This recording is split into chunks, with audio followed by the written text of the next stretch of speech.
What is going on YouTube? It is your boy MrBaboon back with a reaction video. This time we are reacting to 536 AD, worst year in history. So, we're going to react to this. Get a good idea what this time was like. 536 AD, worst year in history. That is what the title is. We're going to react to it, figure out why that is. A little tired. But make sure you guys do like, comment, subscribe, turn on post notifications. If you guys are new, so that way you guys never miss a video. Turn on post notifications for reaction videos, gaming videos.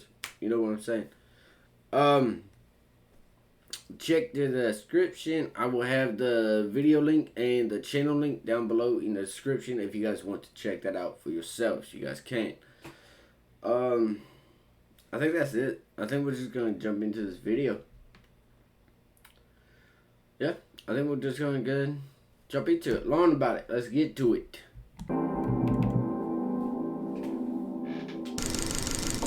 Mark Twain once asserted that history doesn't repeat itself, but it often rhymes, and so historians constantly attempt to draw parallels between events of modernity and those that have already gone by.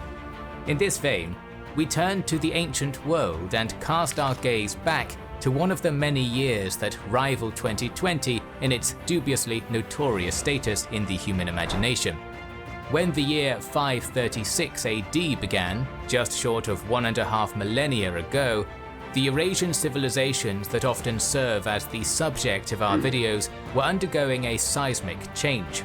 As war, politics, and other human regularities continued apace, a number of debated cataclysms occurred, which according to some scholars made 536 the worst year in all of history. Sometimes a certain source is not translated into English, but thankfully the sponsor of this video is right there to help you learn more than 10 languages. Our authors use Babbel to improve their knowledge of Russian, Turkish, and Spanish. Family and loved ones are created by 100 Procopius. Faith our viewers, buy 6 months of Babbel and get 6 months free. Click the link in the description for more information.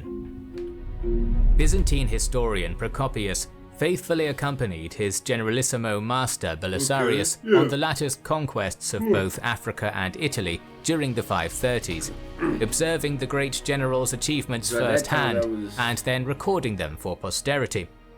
But in the midst of this imperial reclamation attempt, the chronicler described a phenomenon which is easy to pass off as irrelevant, but which might just be the clue to the most important episode in late antiquity.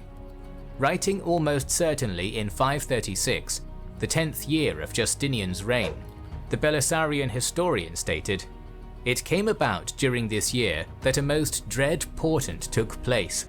For the sun gave forth its light without brightness, like the moon, during this whole year, and it seemed exceedingly like the sun in eclipse, for the beams it shed were not clear, nor such as it is accustomed to shed. And from the time when this thing happened, men were free neither from war nor pestilence nor any other thing leading to death." Armed with a scientific understanding of the world, even we might peer up to the heavens with unease if we witnessed our sun blotted out for an entire year, as though the world had suffered through some devastating nuclear war. With our own reactions in mind, we can barely comprehend how shocking this apocalyptic sun haze was for the religiously minded people of the 6th century. It might have been seen as a herald of the end of the world, and to many it certainly came to feel like it. Because the observations of Procopius and several other historians of this period lack any form of explanation regarding the mysterious clouds, most likely because they had absolutely no idea what was happening, the cause long remained an elusive mystery, puzzling modern historians who attempted to glean anything from the ancient sources. However, by utilizing precise modern dating techniques such as ice core analysis and dendrochronology, the exact cause of what some scholars ominously call the 536 event can be deduced. When studying the cross-section of pine and oak tree rings within the Altai Mountains, as well as other places within the Northern Hemisphere, a trend of abnormally little growth exists beginning at the exact spot which can be cross-referenced and calibrated to represent around 536. This indicates a degree of uncharacteristic cooling, but doesn't suggest a cause by itself. To supplement this knowledge, ice cores extracted from Greenland and Antarctica, dated to around 536, contain strangely large sulfate deposits, volcanic glass, and sulfuric acid content. Laboriously weaving all of this disparate data, the biblical dimming, the widespread cooling, abnormal chemical content, and more, into one coherent tapestry, most scientists combing over the 536 event ascribe responsibility to a catastrophic volcanic eruption which might have even exceeded in severity the explosion of Tambora in 1815. Damn. As an aside, it is worth noting that the latter eruption also caused visual phenomena vaguely similar to those described by our ancient sources, such as hazy but beautiful yellow skies represented in 19th century art. Several locations for this impactful volcanic eruption have been put forward everywhere from Iceland to El Salvador, but that is a detail it would be pointless to get caught on. The issues of where and what are still unresolved, while some fringe researchers go as far as decrying the volcanic perspective altogether, instead pointing to certain residues in the historical record as evidence for a particularly violent comet strike. We will assume the dominant eruption theory is correct, keeping in the back of our minds the possibility of wrongness. Whatever happened, and however it happened, the results were striking in their magnitude. Unfortunately, convenient trade winds carried the ashy blanket across Europe and then Asia, blocking the sun's light and causing temperatures to nosedive by an average of between 1.5 and 2.5 degrees Celsius. According to some estimations, the consequence was the worst shock to Earth's ecosystem in the last 2,000 years, and the advent of the coldest decade in 2300. The effect on human society was no less devastating. Crop failures and dead harvests were endemic across the entire Eurasian landmass, a fatal thing for the chieftaincies, empires, and kingdoms who primarily relied on agriculture to feed their people and raise much-needed taxes. In the southern part of pre-Viking Norway, for example, the entire settlement structure and social organization completely collapsed. Farms were left behind, rich burials became rare, pottery production ended, and iron production decreased. In some areas, burial finds after this event were 90 to 95% lower than before. Denmark, Estonia, and particularly Ireland display alarming disruptions in the production of bread and the attending collapse of local societies. We have little evidence to prove this, but if one reads between the lines of the evidence we do have, it can be inferred that there was human starvation and suffering on a mass scale. The same famine, exacerbated by Justinian's war in Italy, supposedly caused mothers in Liguria to eat their babies in order to survive, as recorded by the Bishop of Milan. As if the cold, near-eternal twilight and famine weren't enough to knock over a polity, and sometimes it wasn't, there was a third factor to possibly emerge from the eruption of 536. A half-decade after the blast, in 541, the first instance of bubonic plague struck the Byzantine trading nexus of Pelusium in Egypt, probably originating somewhere in the eastern steppe of northern China. Shit.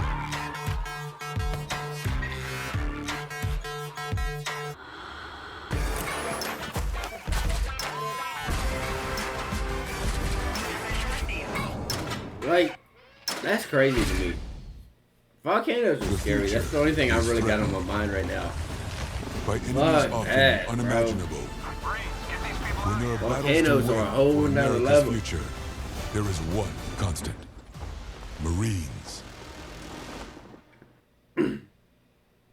Although far from being a universally accepted theory, it is widely and credibly posited that the first onset of what became Justinian's plague in the early 540s was an indirect consequence of the volcanic eruption alluded to by our ancient sources.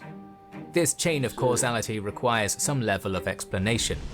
Just how does a volcanic eruption in Iceland or possibly elsewhere across the world cause civilization-crippling plague in the distant Mediterranean? At first glance, the two disasters seem unconnected.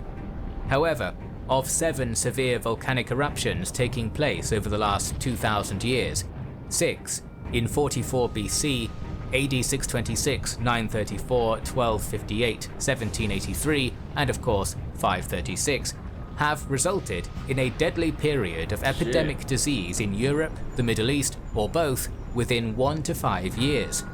For this odd trend to be pure chance is, as prominent NASA scientist R.B. Stothers put it, a very unlikely coincidence. So what is going on here? The key to unpacking this mystery can be found in the calamitous volcanism-induced harvest failures which so often rock pre-industrial societies, the direct impacts of which we have already discussed. It is a simple truism that if we humans do not eat properly, our body's defenses do not function properly as a consequence. Crucially for this particular circumstance of 536, entire continents of people were almost certainly suffering from malnutrition, weakening millions of humans to an unprecedented pandemic which then spread like wildfire. In what comes close to a perfect storm, exposure to the plague flea-bearing rats may also have been drastically increased by the volcanic dust shroud. Decreasing temperatures actually lessen the development of these insectoid parasites, but said rats were conversely even more likely to be driven into people's homes by the cold.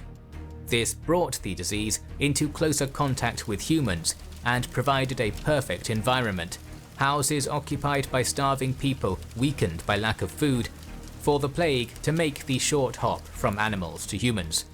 Exacerbated by the Byzantine Empire's cosmopolitan nature, internal supply routes, trade, and the military ventures initiated by Emperor Justinian I, the plague which came to bear the great ruler's name infected vast swaths of the Middle East and southern Europe. Tax-paying citizens died in their millions, potentially bountiful land was left untilled, and Rome's remaining empire subsequently convulsed under the pressure. Up to half of the population died. The door of Justinian's Renaissance also slammed violently shut. Sapped to near breaking point, the emperor could not afford to decisively commit his armies to the conflict in Italy. This, accompanied by other military factors, led to a prolonged war of attrition. When that war was eventually concluded in the 550s, the territorial spoils were a desolated, depopulated wasteland, rather than the rejuvenating pot of gold that had previously served as the Roman Empire's beating heart. Although the devastation inflicted on the Byzantine Empire is by far the most famous of the plague's impacts, its Sassanid rival also suffered a less severe blow, in addition to a number of other states on its periphery. Further east still, shorter growing seasons and an inability to feed livestock probably resulted in seismic population movements and political instability within the eastern steppe area. Not only did this disruption result in the usurpation of the Roran steppe's dominance by the Gökturks in 551, but it also sent wave upon wave of nomads barreling towards the settled civilizations around them, searching for better lands to occupy. One such confederation, the Avars, arrived north of the Black Sea by 550. In the Far East, tribes were shoved into China and initiated a new round of violent settlement and imperial defense. The mysterious but violent eruption of 536 wasn't allowed to settle before 2 further explosions followed in AD 540 and 547. Ice core evidence has shown that these blasts, together with the mass starvation and plagues they helped to spread, played a key role in plunging Europe into a century-long state of economic stagnation. Only in roughly 640 AD did this grim state of affairs come to an end, shown by a spike of airborne lead which signaled a resurgence in silver mining. It was the cataclysmic 536 event and its ominous darkness that led medieval historian Michael McCormick to remark how that curse year, often so bypassed in the popular historical narrative as nothing out of the norm, was the beginning of one of the worst periods to be alive, if not the worst year.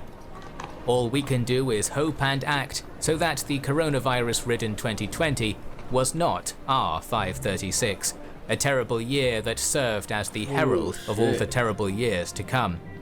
Although a great many scientists support the point of view that the 536 eruption was the cause of the Great Struggle, others minimize its role.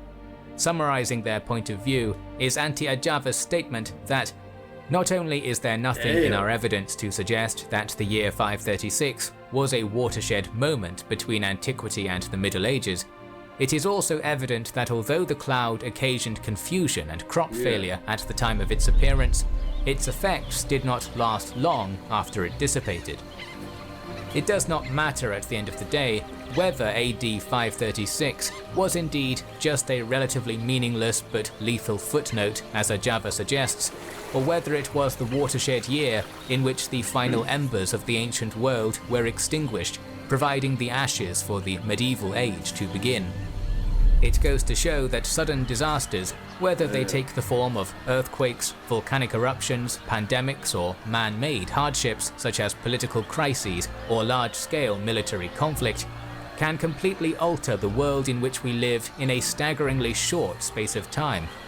The late 520s and early 530s seems to be an unstoppable redemption of the Roman Empire under Justinian, but just a scant decade later, those lofty dreams were almost completely out of reach, and civilization seemed to be on the ropes.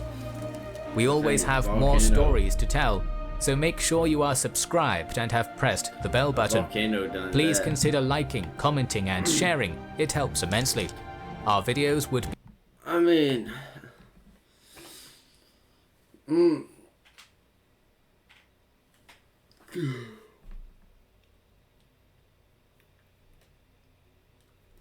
That shit's crazy.